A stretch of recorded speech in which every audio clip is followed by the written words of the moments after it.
dans ma vidéo. Aujourd'hui, nous allons parler d'un sujet ultra léger et la première question que je vais essayer de vous expliciter, c'est la raison pour laquelle j'ai choisi ce sujet. En effet, ici, dernièrement, au niveau européen, il y a eu plusieurs sujets qui ont été invoqués, dont bien sûr le sujet de l'Ukraine, et par conséquent, les autres sujets ont été passés sous silence, mais il y en a un qui a retenu l'attention et c'est celui-là que je vais vous proposer aujourd'hui. En effet, c'est l'hydrogène. L'hydrogène a été au centre des préoccupations lors de la dernière réunion, principalement entre la France, l'Allemagne et l'Espagne. L'Espagne est sur le point donc de livrer prochainement de l'énergie et de l'hydrogène donc à la France par l'intermédiaire d'un hydro-oléoduc. Donc un pipeline qui transportera donc de l'hydrogène de l'Espagne en passant en partie sur l'Allemagne, proposant ainsi de l'hydrogène à la France. De points d'achoppement principalement entre la France et l'Allemagne parce que les conceptions sont différentes sur la manière de qualifier l'hydrogène. En effet, la France considère quant à elle que le fait de produire de l'hydrogène à partir de l'énergie nucléaire, elle doit être considérée comme une énergie verte, donc durable. Or, l'Allemagne ne l'entend pas de cette manière, ce qui est un peu évident puisque l'Allemagne n'a jamais considéré l'énergie nucléaire comme une énergie favorable pour son pays. Mais enfin, à force de discussion, une certaine collaboration avait été trouvée, une certaine entente. Et tout cela fin janvier 2023. Ça a été de très courte durée puisque début de février 2023, je crois le 6, eh bien lors des négociations suivantes, les Français se sont vite rendus compte qu'au final, l'Allemagne n'était pas du tout sur la même longueur d'onde qu'eux. Alors, qu'entend-on par hydrogène? Eh bien, l'hydrogène, c'est l'hydrogène que l'on vous a appris à l'école, si vous vous souvenez. C'était un élément du fameux tableau de Mendeleïev. L'hydrogène ne se trouve pas en tant que tel de manière unitaire. Il se trouve toujours de manière composée, c'est-à-dire qu'il ne se trouve jamais seul dans la nature, mais toujours au sein d'une association de neutrons, d'atomes, etc. L'hydrogène est donc un élément chimique que l'on retrouve sur Terre, mais également dans l'univers et dans les grandes planètes de l'univers. Dans l'univers, on la retrouve à plus ou moins 75%, et sur la Terre, eh bien, on la retrouve pratiquement l'hydrogène à 90%. La raison est que l'hydrogène est partie intégrante de l'eau. Si vous vous souvenez vos cours de chimie, l'eau représente la formule H2O. Il faut 2 atomes d'hydrogène pour un atome d'oxygène. Donc, comme il y a à peu près 90% d'eau sur notre planète, eh bien, il y a une grosse quantité d'hydrogène qui peut être retrouvée. Titre anecdotique, souvenons-nous également que notre corps est également composé en grande quantité d'eau et que nous avons également en nous plus ou moins 10% d'hydrogène. Voilà, et on fait un peu la présentation de ce qu'est l'hydrogène. Continuons notre analyse. Que peut-on en tirer point de vue énergétique? Eh bien, point de vue énergétique, l'hydrogène, à la différence de beaucoup d'autres combustibles, ce n'est pas une énergie, mais un vecteur d'énergie. Pourquoi? Comme je vous l'ai dit tout à l'heure, parce qu'on ne trouve pas l'énergie de l'hydrogène comme une énergie primaire. En effet, il faut toujours d'autres atomes pour constituer une énergie. L'hydrogène n'existe pas à lui tout seul. C'est pour cette raison que l'on parle de vecteurs d'énergie qui transportent et stockent de l'énergie primaire. Alors pourquoi s'y intéresser? Eh bien, on s'y intéresse, comme vous l'avez compris, premièrement, parce qu'il est hyper abondant, il n'est pas en pénurie, il n'y a pas de risque à ce niveau-là, et en plus, eh bien, il est il libère 3 fois plus d'énergie que l'essence. On croit que c'est une nouveauté d'avoir découvert les qualités de l'hydrogène. C'est totalement faux. Si vous vous rappelez vos cours de chimie, eh bien, on vous faisait faire des expériences d'électrolyse. On séparait par de l'électricité les atomes d'hydrogène et d'oxygène. Et les électrolyses, eh bien, on en faisait déjà au 19e siècle. Donc, ce n'est pas nouveau. On savait déjà extraire l'hydrogène, on savait que ça existait. Et très rapidement, au cours du 19e, 20e siècle, on connaissait ses qualités et on a déjà créé à l'époque des piles à combustible et même des voitures hydrogène dans les années, par exemple, 1960.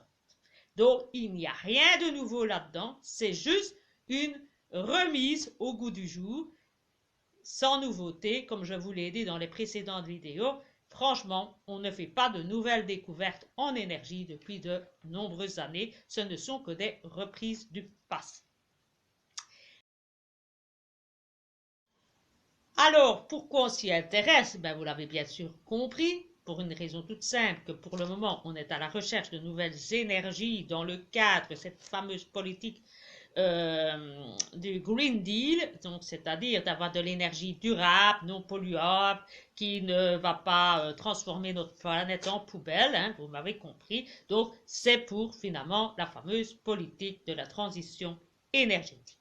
Et pourquoi l'hydrogène serait-elle ce que l'on devrait considérer comme essentiel? Eh bien pour les politiciens de l'Europe, eh bien pour deux raisons principales, c'est que ils ont enfin compris que les énergies renouvelables n'étaient intermittentes, c'est-à-dire, pour ceux qui ne savent pas ce que c'est énergie renouvelable, c'est-à-dire des énergies qui se produisent d'elles-mêmes sans intervention de l'homme. Donc on peut citer l'intermédiaire des panneaux photovoltaïques et le vent par l'intermédiaire des éoliennes.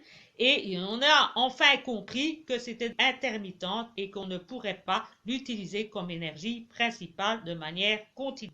Et que pendant que ces énergies sont évidemment obsolètes, eh bien, il faut c'est temporairement. Et actuellement, c'est par du gaz naturel. L'énergie renouvelable lorsque celles sont obsolètes par manque d'énergie, soit par du gaz ou par de l'hydrogène. La deuxième qui amène à s'intéresser à l'hydrogène au niveau européen, c'est parce que ça pourrait être un très bon carburant pour tout ce qui est mobilité, voiture, avion, cargo, tanker, etc.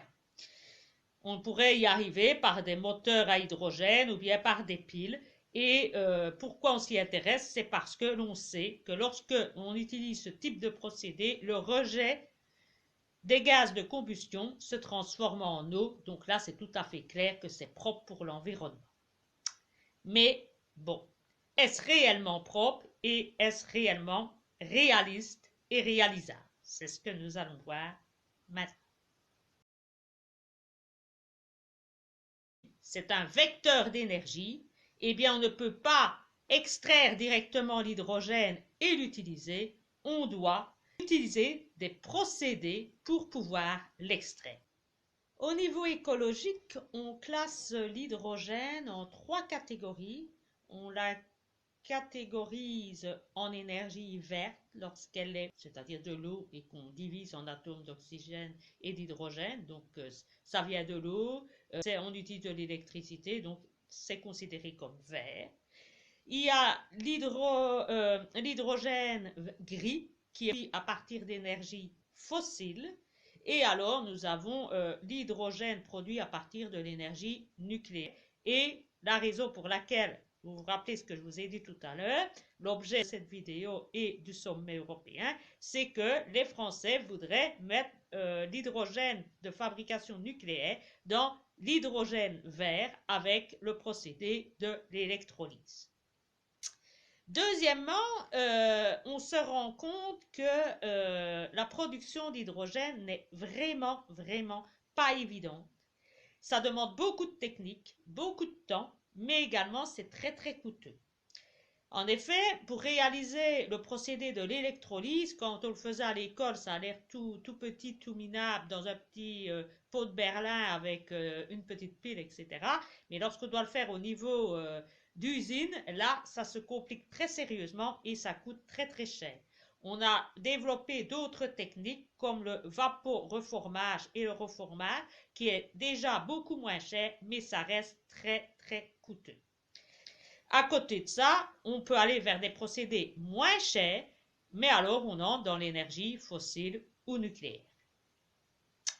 Enfin, il faut savoir qu'au niveau du rendement, eh bien, même si le procédé de fabrication est très cher, au niveau du rendement final, lorsque vous le recevrez en tant que consommateur, eh bien, le rendement n'est vraiment pas favorable. Pour une bonne raison qu'il y a énormément d'étapes avant que vous puissiez obtenir l'hydrogène et pouvoir l'utiliser pour votre consommation finale. En effet, si vous prenez la même quantité d'énergie électrique qui est produite, si vous produisez par exemple 100 d'énergie électrique au sein d'une centrale nucléaire, par exemple, eh bien, vous recevrez au final 20% d'électricité. Il y a très peu d'intermédiaires, à part du stockage, mais sinon, l'énergie électrique, dès qu'il sort d'une centrale nucléaire ou d'une centrale à charbon ou à gaz, eh bien, directement, il est en énergie électrique et il n'y a pratiquement plus de transformation à part le transport, le stockage et votre arrivée. Donc, de 100, il arrive 20% chez vous. Quand on parle d'hydrogène, eh bien, sur 100 d'hydrogène produite, eh bien, seulement 6% d'hydrogène sera à votre disposition, tellement il y a des étapes. Donc, il est peu rentable par rapport à l'électricité et en plus, il est très coûteux. Enfin, il n'est pas si écologique que ça. Il est écologique à son usage parce que qu'il va occasionner sera uniquement de l'eau, mais pour sa fabrication, cela reste une fabrication à base en majorité d'énergie fossile, ce qui pose réellement un problème. Enfin, il faut savoir que l'hydrogène est particulièrement dangereux. Il est explosif à l'air, donc ça ne va pas être évident, il faudra mieux ne pas avoir de fuite. Donc, il va falloir avoir un stockage très solide. Il faudra, si on utilise ça au sein des voitures, ce qui semble être l'hypothèse première, il faudrait des bouteilles qui soient indestructibles, parce qu'un accident, c'est quand même arrivé. Il faut savoir qu'il faut de grosses bouteilles, ce pas des petites bouteilles, il faut d'énormes bouteilles. En plus, eh bien, elles vont être très grandes, elles vont être très lourdes, on parle de 300 kg, vous imaginez, il n'est pas évident de maintenir l'hydrogène à l'intérieur d'un contenant, et très souvent, bien, quand on réouvre le contenant, eh bien, l'hydrogène est parvenu à sortir par une petite fuite ou un petit rebord, et donc c'est très difficile de maintenir en stockage l'hydrogène pendant de longues périodes. On l'appelle donc un gaz très volatile. À cela, il y a aussi l'inconvénient du stockage, vous imaginez bien, du transport, comment transporter l'hydrogène, tout ça est à mettre au point et vu les quantités qu'il faut, vous imaginez le stockage qu'il va falloir. Hein. En plus, vous imaginez aller faire le plein d'hydrogène, ça va être très difficile de stocker l'hydrogène dans les pompes à essence et transformer les pompes à essence en pompes à hydrogène, c'est très compliqué. Quand vous voyez l'électricité, c'est beaucoup plus simple, beaucoup plus rentable, beaucoup plus facile. Donc l'hydrogène semble vraiment avoir d'énormes inconvénients et on ne voit vraiment pas pourquoi on s'y attarde autant que ça.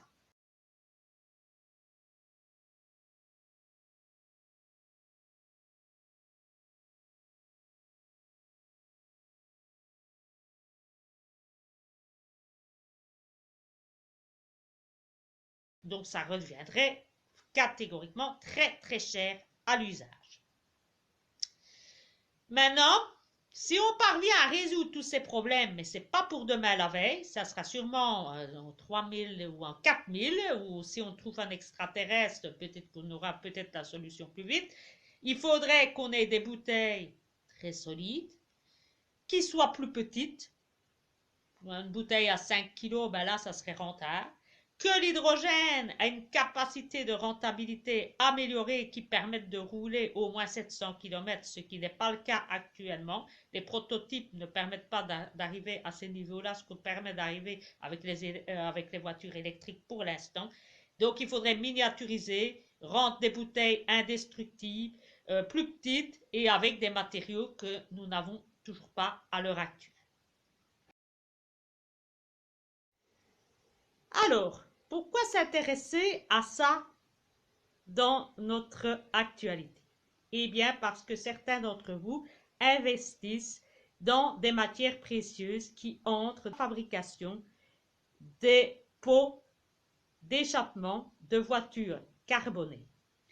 Et la question est de savoir, ces matières, qui est l'argent, le platine et le palladium, vont être encore des composants pour les prochaines voitures, qu'elles soient électriques ou d'hydrogène. Apparemment, ça sera bien le cas, parce que les voitures à base d'hydrogène seraient constituées de bouteilles d'environ 300 kg de platine. Or, si vous faites une recherche, ce que j'ai fait sur Internet, en géologie, il paraîtrait que le palladium serait quasiment disparu de la Terre, il n'y en aurait plus que pour quelques années. Et en ce qui concerne le platine, eh bien on parle de la date de 2050. Moi, je ne connaissais vraiment que l'or et l'argent, donc voilà. Donc j'essaierai un peu de me documenter, je vous ferai une vidéo prochaine sur ce sujet.